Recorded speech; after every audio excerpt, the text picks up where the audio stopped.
If you've been spending time out in the heat today, doctors say pay attention to your skin. Heat rash is more common than you might think, but First Health specialist Denise Sador has some information about treating prostate cancer. Right, this discovery could help a lot of men in the future. When it comes to treating prostate cancer, who should wait and who should get surgery? A new discovery may help doctors predict which men need aggressive treatment. For the first time, Mayo Clinic researchers say they've identified an immune molecule that appears to be linked to prostate cancer recurrence.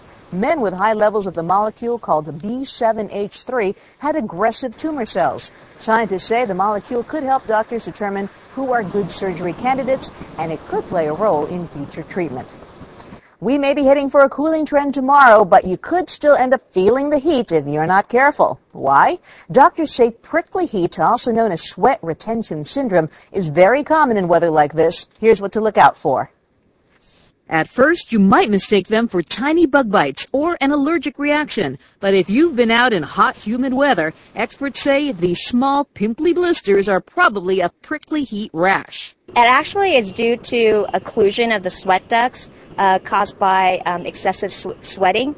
And these lesions mainly occur on the neck, the back, the chest, and abdomen in areas that are usually covered by clothing and can trap moisture.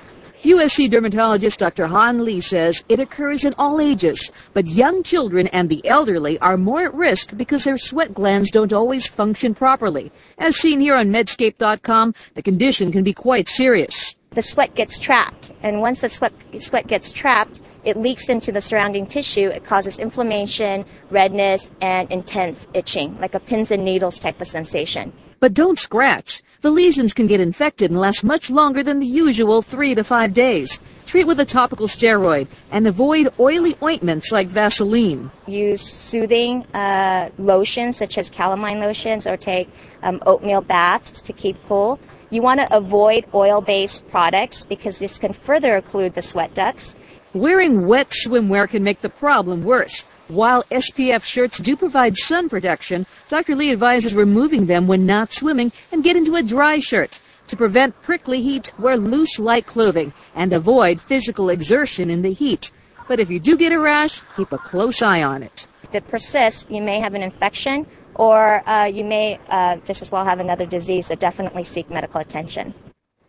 And Dr. Lee adds prevention is the best therapy for prickly heat because if sweat ducts continue to stay blocked, this interferes with the body's cooling system and could potentially lead to heat exhaustion. Finally, in health, lots of expectant moms say they're eating for two, but new guidelines suggest that eating that way might be a little too much. Most pregnant women are told to gain no more than 35 pounds, but an influential panel of doctors is considering revising that guideline. Some doctors feel women gain too much weight during pregnancy, especially those who have high body mass indexes to begin with.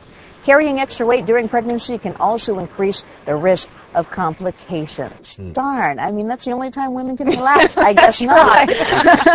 Denise, thanks.